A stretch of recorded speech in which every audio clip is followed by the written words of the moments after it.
All right, guys, welcome to our last presentation in the Lecture 6 series. In this presentation, we're going to talk about the basic grammar of Egyptian hieroglyphs, and this will hopefully round out a fairly basic understanding of how Egyptian hieroglyphs work. And as I mentioned before, if you guys want to go further than this, I would encourage you to do so. It's really interesting stuff. But I just wanted to start off by reviewing what we talked about in the last presentation. Specifically this verse, which reads, "The sun is shining in the sky." And remember how we talked about the importance of these Gardner codes and how we can identify each individual hieroglyph based on a code. And then when we put those Gardner codes together, we can feed them into our Egyptian dictionary and we can decipher Egyptian hieroglyphs or write them if we're so inclined. Now, I wanted to share this with you guys. This is just a vocabulary of some fairly common terms that you will see, words that get used a lot just to help string sentences together. So for instance, we have the water sign, which can mean to a person, or the mouse sign, which can mean to a place. We talked about these in the last presentation, going down through this and another, both masculine and feminine. But we also have the words bu, which means place, ket, which means thing, M, which again can mean in, from, out of, as, or of. This is a very important little hieroglyph, a single hieroglyph. We have weben and ra, as we saw in the previous slide.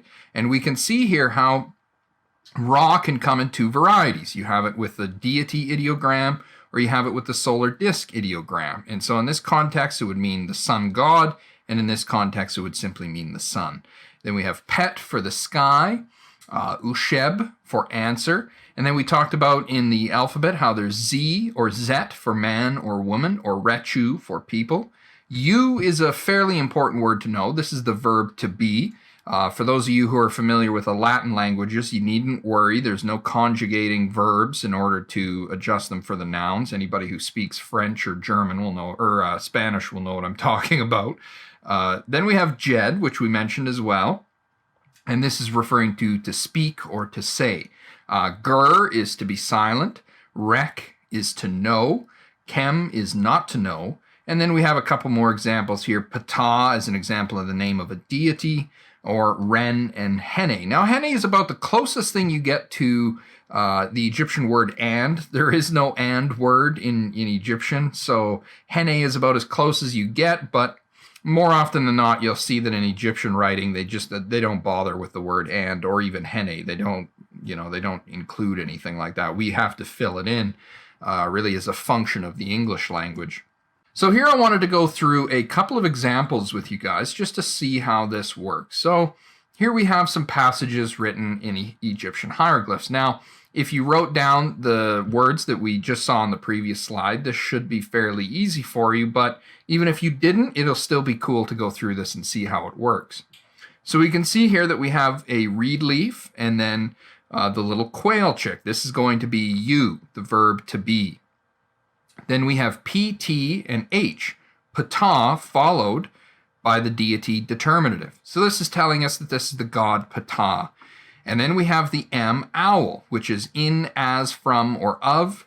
And then we have here bu, and then we have pen, which is the feminine form, or the masculine form, of place. So this will be, it's been a while since I put this together, so I really do have to think about this. I don't just remember offhand what I wrote here, so this is a good example. U, Ptah, m, bu, and then pen. So this would be Ptah is in this place. Let's see if I'm right. Yeah, to be. Ptah is in this place. Yeah. So you can see how the structure of the sentence is quite a bit different from what we would do in English, right? So the to be comes first. And this is an important thing to point out. In Egyptian writing, the verb always comes first. So of course the verb is the word which is referring to the action or a condition of being. So in this case, Ptah is in. So the word is, that's to say the verb to be is at the beginning of the sentence. So to be, Ptah, in place this, right? That's how you would break this down. Now we have the next word here. This is kem, and we've got this little determinative, which is indicative of do not know, right? It tells us do not know. You can see the hands kind of up in the air. I don't know. Sometimes hieroglyphs are forgiving in that sense. The pictures really look like what the words are describing. Then we have the little stroke here for the ideogram for woman. So this woman doesn't know. And then we have, again, pen, this, and we have man. So this would be, this woman doesn't know this man. Yeah, the woman does not know this man. So as I mentioned, right, you can see that this is backwards to how we would usually think of things in English. So now in this one, we have you and R, E, and the deity determinative. Then you have H and E, hene, so together with. Then we have PTH and the pt determinative, so we know this is pt. And then we have M for in, as, of, or with. And then we have bu, and then we have, again, pen for place. So this would be ra and pada are together in this place. Let's see if I'm right. Ra and pada are together in this place, yeah. So here we have a couple more examples, and again, we can break this down. Here we again see our word chem. You can see the little I don't know determinative. By the way, this symbol at the beginning of a word can also mean not. So if you want to negate a word and say he didn't do this or he didn't know that, sometimes you'll see this word placed at the front. So here we have chem, he does not know. We have the man determinative, or the man ideogram in this case. We don't have the little stroke, but sometimes you'll come across that. It's an ideogram. We can tell that because it stands alone. But usually there should be a little stroke right here. But again, sometimes that's not the case. And then we have ket and ket again. Now, but these are two different versions of ket. This is a ket with a K, and this is ket with a C. So this would be another and thing. So if we break this down, the man does not know another thing. Or read literally, does not know man another thing. Right? So we can break that down. Ket, z, ket, ket. Right? So you can see it here. Does not know man another thing. The man does not know another thing. Here we have rec, and we have the little scroll, which is a determinative for knowledge. So that's to know. Rec is to know. The woman ideogram and the man ideogram, but notice again, we don't have our little stroke, nor do we have three strokes behind them. So we know this is not retu. This is not people. This is a woman and a man. And then we have pen. This is again this. So no woman, man, this. This woman knows this man, right? Again, it's difficult, right? Because knows woman, man, this. That's not clear, right? In the English language. But this is the challenge that you'll face with Egyptian hieroglyphs, with reading Egyptian hieroglyphs. The sentence structures are quite opposite of the way we would think. But if you can break down the individual words, you can generally take a pretty good guess at what's being written here, right? So now it's important to mention the distinction between dependent pronouns and suffix pronouns. Now, dependent pronouns really stand alone. So for instance, we have we, which can mean me or I.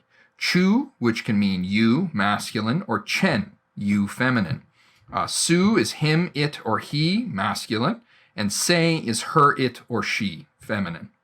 Now, at the end of a word, on the end of a noun or a verb, you may have these suffix pronouns, which can mean similar things as these, but they come on the end of the word. So, for instance, K means you or your, masculine. You'll notice in each of these examples, I've put a little period in front, and that's because when we transliterate Egyptian hieroglyphs, this denotes a pronoun suffix. So there will be a word here and then .f, and that means he or his and whatever that word happens to be. You'll see an example here in a minute. So if we see a K, a basket with a handle on the end, this is you or your, masculine. Ch on the end is you or your, feminine. And then as we mentioned before, F on the end is he, his, or it, masculine. S on the end is she, her, or it, feminine. If we have the N and the three ideogram strokes, then we have an N sound, and it means we, us, or our. Chen is you or your, plural, on the end of a word. Sen is they, them, or their, plural. And tu means, as in the case of one, one should be specific, right? It is kind of a statement. That's how you generally translate that. So if you were to say, one should be specific when they speak, that's really what tu on the end of a word means. as the suffix to denotes a passive voice, as in I am heard versus I hear. Now, frankly, when you start to get into this, passive voice and, different tenses, things like that, you're really getting far into the weeds, right? I want to mention it, but just be aware of it, make a note of it, and if you happen to come across it, say you're working with some hieroglyphs, or you want to write something in hieroglyphs, it's something to be aware of. But again, you're getting quite far into the weeds when you start to deal with that. Now, just before we get into our next example here, there's something that I wanted to point out. You may notice that Egyptian hieroglyphs are sometimes written vertically, sometimes horizontally, and you'll even see that sometimes the signs are reversed. And you'll also see that they're, positioned in the sentence on top of one another. The important thing to know about this is that this is all done for aesthetics. It doesn't affect the meaning of the Egyptian hieroglyphs at all. The way you can tell which way the sentence is to be read is based on which way the birds are facing. That's really the quickest way to figure it out. There are usually always birds in hieroglyphs, and you just look at which way the beak is pointing, and that's the beginning of the sentence. Of course, this is true of all the hieroglyphs. All the hieroglyphs, if read right to left, will be facing the other way. Whereas in these examples, I've written them all left to right because that's how we read in English. Of course, if the hieroglyphs are written vertically, then they're read top to bottom, never bottom to top. And what's more is that when you see the different hieroglyphs stacked on top of one another, this is done only to make the hieroglyphs appear prettier. The Egyptians, they liked things to be aesthetically pleasing. They wanted it to look nice, and so they didn't want there to be any wasted space on the wall. So for instance, if you have the water sign, if you put that at the bottom of your sentence, there's a lot of space above it. So they try to stick another hieroglyph in on top of it so that you wouldn't have any wasted space. So I wanted to go through another example with you guys just to see how this works. And I've used this set of hieroglyphs. This is a fairly long sentence. This is a fairly complicated set of hieroglyphs. But I've already broken it down into our Gardner code so that if you guys want to, you can take a stab at this. I will say that just as a hint, if you are going to go and take a stab at this on your own, recognize that this hieroglyph right here may have some variations. So I would recommend punching in these two and seeing what you get. See if you can figure out what this first word means. So if you gave this a try, or if you decided, it's a little over my head, I'd just like to see an example for now, that's perfectly fine. But in this case, this first word is resh, which means joyful. And you can see here, I gave you the heads up on this hieroglyph because in your Gardner codes, it actually comes up as D19. Here I've got it as D20, right? So it's a slight variation. You can see the difference in the picture here in this example, right? So you can see there are some variations. And this is one of the challenging things that comes with deciphering hieroglyphs. It depends, what period of history you're in, what kind of style was being used. You have to remember, hieroglyphs span 3,000 years. And we can't even understand Shakespearean English, and that was only a couple hundred years ago, right? So that's something to keep in mind when you're working with this. But this first word, resh, means joyful. And we can see it here highlighted in yellow. And now we can move on and we can look for our next word. Now, sometimes, one of the things I recommend is take the sentence as a whole when you're deciphering hieroglyphs. Look for things you recognize. First thing we can recognize here is this reed leaf and quail chick, which we know is you, our verb to be. It's a fairly common set of hieroglyphs. So we have a word here, we have a word here, so that tells us that this is probably a word right in between. And this is a fairly easy one to decipher because we have the tools of a scribe, and then we have the man ideogram, or the man determinative, which is really telling us that this is a man who has something to do with writing, which is, of course, a scribe. And broken down into our Gardner codes, this is Y3 and A1. Now, as I mentioned, our next word is you. That's our verb to be. And then we have our end sign followed by 3 strokes. This is our we, us, or our word that we saw in the previous slides. Then we have our faithful owl, which is, of course, our in, as, are, of. You can see this owl all over the place. It's used many, many times. And then this next one is another very common hieroglyph, which is a simple picture of a house. And you can see here we have our ideogram stroke telling us that this hieroglyph means a house. And this is pronounced per. It means house, household, palace, or temple. And you can see the ideogram stroke here in our Gardner codes is denoted as Z1. That's a fairly useful one to remember. Now this last one is one of our examples of a suffix pronoun, a .f. And it means he, his, or it, right? So now we've deciphered each of the individual words, and we can take a stab at translating this. So we have resh, sesh, u, n, per, if. So resh, sesh, yun, mperf. To pronounce it in my, horrible Egyptian accent. That's probably not quite how it sounded, but it gives us a pretty good idea. Which transliterated quite literally, would be rejoice scribe to be, we in his house. And rendered more naturally into English, the scribe rejoices when we are in his house. Right? So this is a great little example. But it also can give you a sense of why it can be challenging to translate some of these, right? So here we can see this is a painted panel from the tomb of Tutankhamun. And if you ever travel to Egypt, you'll be likely to see this. And I just wanted to point out that, just with the very basic understanding that I've given you guys, we can actually decipher, just at a glance, a number of hieroglyphs. If you're careful of making notes, and if you remember, right, this sign right here is the hieroglyph to give. This is our incense cone. And here we have the name of the pharaoh in the cartouche. And then we have Ankh, which is the symbol for life. So the pharaoh gives life. This is the symbol for a lord. And then these are the two hieroglyphs for land. So this is Lord of the two lands, Neber-Keper-Ra, who gives life. That's what this statement means right here. And you might be saying, I thought we were talking about the tomb of Tutankhamun. Now you're talking about Neber-Keper-Ra. Well, we'll see in just a second that the pharaoh actually had 5 different names. You can see the name Tutankhamun is over here, but in every other instance, it's Neber-Keper-Ra. And so we'll explain that in just a second. But I wanted to mention before that for your guys' final homework for this particular section, all I'll ask you to do is translate these sets of hieroglyphs. I will break these down in class marker so you can see them quite clearly. You should have no trouble figuring out what they are because, the J-Shesh version of the hieroglyphs that you see in the exam will be exactly the same as they show up in your reference guide. So you should be able to connect them with a fair bit of ease. And the expectation is that you guys will be able to read at least a few hieroglyphs from the tomb of Tutankhamun, which I would say is not too bad considering we've only done 2 lectures, right? That's the beautiful thing about hieroglyphs is that by understanding a few things, you can actually read quite a bit.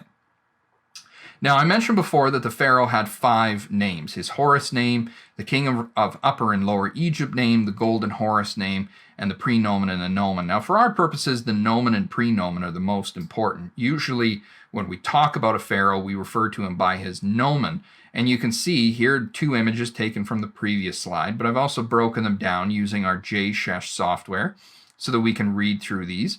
And one thing you may notice is I read this as Neber-Keper-Ra. But if you look this up in your reference guide, you'll see that it sounds more like Ra, Keper, Neb.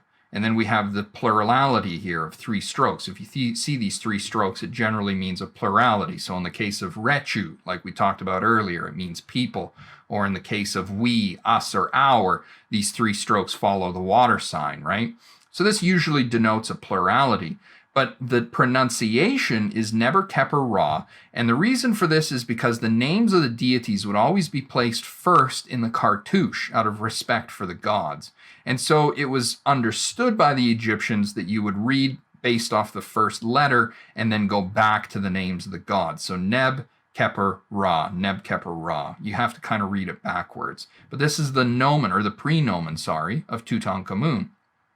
Now here, similarly, we have the name Amun at the beginning. This is the name Amun. We have I, N, and M. And this is the name of the god Amun that we talked about, the hidden one. And then we have Tut and we have Ankh, right? So here's our letters. This is the name of the deity. Here's our letters. So we can sound this out, Tut, Ankh, Amun. And you may be wondering, well, what are these other symbols that we find in here? Well, this is a symbol, this is the hieroglyph for Lord. This is the symbol for the city of Heliopolis, On. And this is a hieroglyph denoting the south. So this is Tutankhamun, Lord of On, southern Heliopolis. It's basically a big title pronouncing that he is Pharaoh, Lord of this city in the south, right? The southern Heliopolis. So that basically gives us an idea of what you can expect to see when it comes to the names of the pharaohs. Another thing I will ask you guys to do, and this will be the most challenging bit, take your time with this one, right? Have some fun with it. This is the first line out of the book of the dead, out of the book of Ani.